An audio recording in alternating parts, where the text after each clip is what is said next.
Bapak Ibu Saudara, selamat pagi, salam damai sejahtera. Kita kembali merenungkan firman Tuhan ya, Bapak Ibu Saudara. Nah, masih karena kita adalah eh, gereja yang melakukan pemuridan, oleh karena itu masih saya akan membahas hal ini ya, supaya ini memperlengkapi kita sehingga pelayanan kita terus bisa berkembang dalam visi yang kita sedang kerjakan, yaitu membawa mereka satu GKKD 5 kali ya.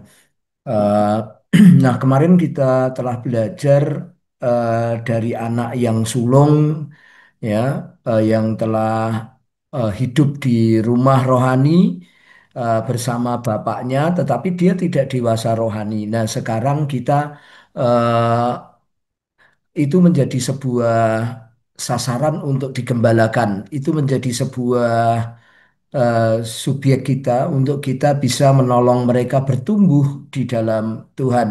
Itu membuat menjadi orang-orang yang kita harus bantu keluar dari sana sehingga menjadi orang-orang yang siap di dalam pelayanan atau bahasanya modalitas ya Bapak Ibu Saudara.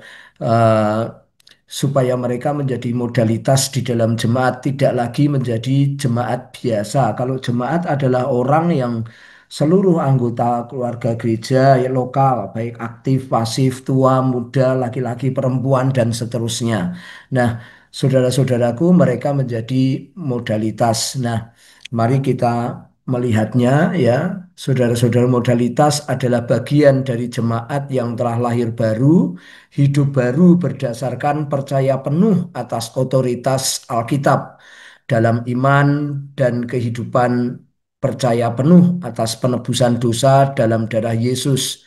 Iman dan pertobatan adalah hal yang terpenting dalam kehidupan setiap manusia, ya, Bapak Ibu Saudara. Nah, kita di ayat ini, saudara-saudara, mendapatkan ya, Yesus berkata, "Marilah kepadaku semua orang yang letih lesu dan berbeban berat, aku akan memberikan kelegaan kepadamu. Pikulah kuk yang kupasang dan belajarlah kepadaku, karena aku lemah lembut dan rendah hati, dan jiwamu akan mendapat ketenangan."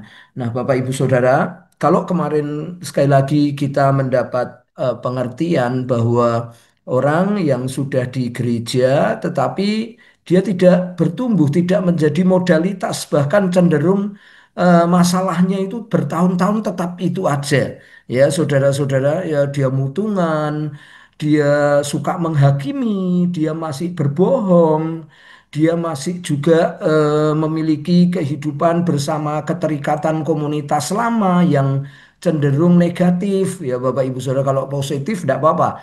Ini negatif. Nah, oleh karena itu butuh gembala yang banyak untuk menggembalakan ke arah dewasa rohani, bahkan menjadi modalitas ya Bapak Ibu Saudara, sehingga warga gereja lokal itu menjadi jemaat yang lahir baru, hidup baru berdasarkan penuh atas otoritas Alkitab dalam iman dan kehidupan.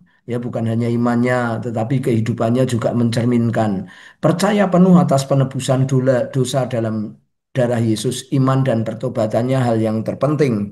Ya, saudara-saudara. Nah, dasar Alkitabnya, saudara-saudara, adalah memang dahulu kamu adalah kegelapan, tetapi sekarang kamu adalah terang dalam Tuhan. Sebab itu hiduplah sebagai anak-anak terang. Saudara, karena terang hanya berbuahkan kebaikan dan keadilan dan kebenaran. Jadi jemaat itu mampu berbuat baik, adil, dan hidup dalam kebenaran firman Tuhan.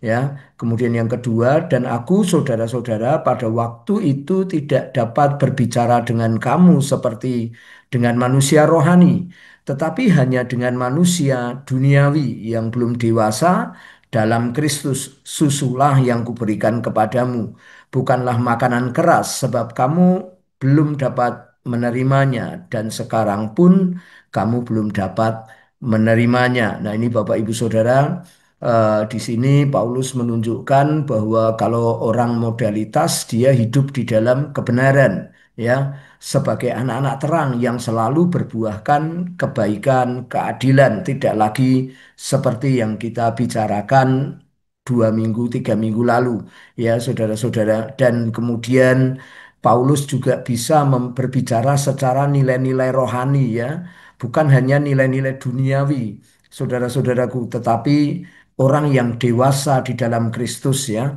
yang mampu mengunyah makanan keras, ya, saudaraku, itu yang kita mau kerjakan dan menggembalakan, ya, saudara-saudara. Nah, ini dari ayat tadi, saudara-saudara, kita memiliki gambaran orang-orang dewasa rohani. Ini gambaran sedikit. Tentu Alkitab banyak sekali karakter kedewasaan rohani yang bisa kita pelajari di dalamnya. Yang pertama, saudara-saudaraku, Alkitab tadi mengatakan, "Marilah kepadaku." Nah, orang yang dewasa rohani memiliki persekutuan dengan Tuhan, ya. Dia memiliki hubungan dengan Tuhan saat teduh dengan baik, membaca Alkitab, saudara-saudaraku, dengan rutin, ya. Saudara-saudaraku, ini adalah orang yang eh, dewasa rohani. Pertama, memiliki persekutuan dengan Tuhan, ya. Saudara-saudaraku, bukan agamawi, ya, saudara, tetapi mampu mengekspresikan Tuhan, mampu menyatakan Tuhan. Yang kedua, mampu menanggung beban berat. Ya, saudara, Alkitab mengatakan semua yang letih lesu dan berbeban berat, saudara-saudara, akan diberikan kelegaan sama Tuhan.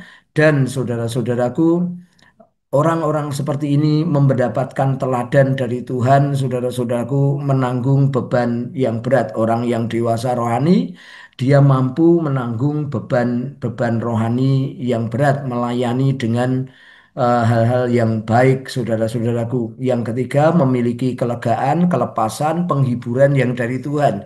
Dia tidak lagi memiliki kelegaan dari dunia ini, dia berpindah dari dunia kepada kerajaan Allah, yaitu fokus dia memiliki kelegaan, kelepasan, penghiburan itu hanya dari Tuhan, bukan dari yang lain. Masalahnya hidup di dunia tetap ada, tetapi dia mencari kelegaan, kelepasan, penghiburan itu dari Tuhan. Ya, maka itu Tuhan memberi kelegaan kepada kita. Saudara-saudara, yang keempat, mampu mengambil tanggung jawab pelayanan, ikut mengambil bagian dalam tugas-tugas pelayanan gereja.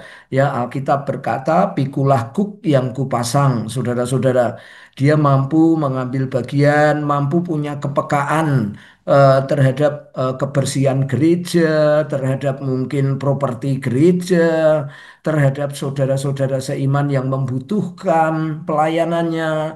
Mungkin pada waktu banjir dia berkunjung, dia mungkin pada waktu saudara sakit dia berkunjung, ya, saudara-saudara, dia mulai punya kepekaan dan mulai punya saudara tanggung jawab terhadap pelayanan, ya. Yang lima, mampu belajar kepada Kristus atau berpusat kepada Kristus, ya. Dia Kristus menjadi center, menjadi model, menjadi gayanya, saudara-saudara. Dia bangga terhadap pekerjaan-pekerjaan Kristus di dalam hidupnya. Jadi dia hanya menginginkan Kristus. Yang keenam, memiliki jiwa yang lemah lembut dan kerendahan hati. Karena aku ini lemah lembut dan rendah hati, kata Tuhan Yesus, ya. Jadi jiwanya orang yang dewasa, orang yang modalitas, dia lemah lembut, saudara, tidak mudah untuk tersinggung atau keras hati, ya, mudah dinasehati, ya, saudara, mudah dibentuk, mudah diajar.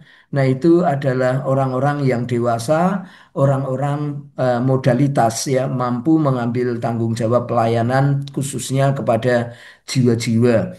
Memiliki jiwa yang tenang dan teduh atau tentram, ya. Nah, jiwa orang yang modalitas, dia tenang walaupun ada masalah, walaupun mungkin itu tanggung jawabnya besar, saudara-saudaraku, dia tetap tenang, tentram hatinya karena pusatnya adalah Kristus, damai sejahteranya adalah Kristus, ya. Dia tidak terguncangkan dengan hal-hal yang lain.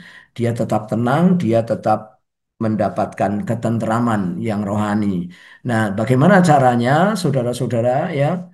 Rupanya Alkitab, saudara-saudara, Paulus ini dia berlaku ramah di antara setiap murid-muridnya di antara jemaat ya saudara. Kita lihat 1 Tesalonika 2 ayat 7-8 lah sambung ke 11-12.